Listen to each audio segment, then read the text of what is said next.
Berburu kepala manusia merupakan persembahan kepada nenek moyang. Tradisi ini yang membuat suku Naulu dianggap sebagai suku primitif. Bonnefere Nuari dan Bruce Lackney yang ditemukan dalam kondisi mengenaskan karena bagian tubuhnya telah dipotong-potong.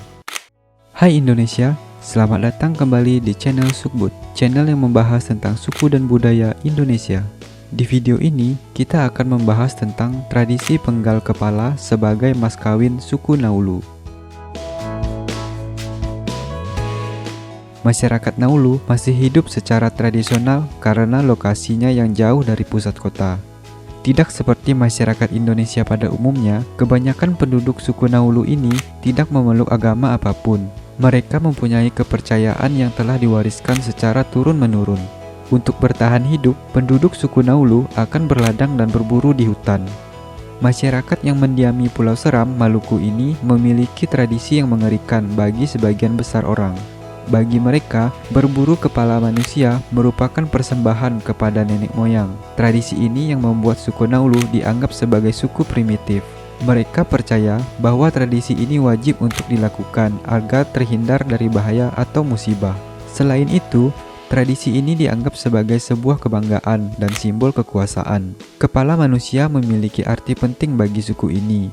Maka, tidak heran bila kepala manusia juga dijadikan sebagai mas kawin ketika seseorang dalam suku Naulu akan menikah. Pada zaman dahulu, raja suku Naulu menggunakan cara ini untuk memilih seorang menantu laki-laki.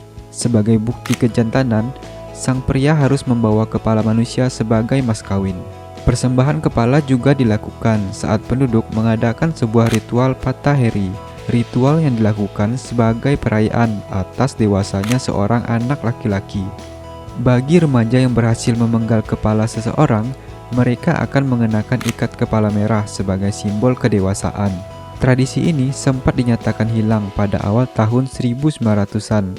Namun, beberapa sumber mengatakan bahwa tradisi ini masih dilakukan hingga tahun 1940-an. Setelah bertahun-tahun, tradisi ini tidak lagi terdengar. Hingga akhirnya, pada tahun 2005, ditemukan dua mayat tanpa kepala di Kecamatan Amahai, Kabupaten Maluku Tengah. Kedua mayat tersebut diidentifikasi bernama Bonnefere Nuari dan Bruce Lackney yang ditemukan dalam kondisi mengenaskan karena bagian tubuhnya telah dipotong-potong. Hasil penyelidikan menunjukkan bahwa keduanya dibunuh oleh suku Naulu sebagai persembahan kepada leluhur. Pelakunya merupakan warga dengan marga Saunawe yang melakukan ritual ini untuk memperbaiki rumah adat mereka. Kejadian ini membuat para pelaku mendapatkan hukuman yang cukup berat. Ketiga pelaku, Pati Saunawe, Nusi Saunawe, dan Sekrenane Saumori dijatuhi hukuman mati. Sedangkan tiga pelaku lainnya, Saniayu Saunawe, Tohonu Somori, dan Sumon Saunawe dipenjara seumur hidup. Sejak kejadian ini, lembaga hukum berusaha untuk melakukan sosialisasi kepada semua pihak tentang adanya hukuman tegas bagi tindakan pembunuhan. Kini, tradisi penggal kepala telah dihapus dan tidak terdengar lagi adanya korban yang menjadi persembahan. Nah, itu dia pembahasan kita tentang tradisi penggal kepala sebagai mas kawin suku Naulu. Jika ada yang salah pada video ini, koreksi di komentar ya. Jangan lupa untuk subscribe, like, dan share video ini. Salam suku dan budaya Indonesia.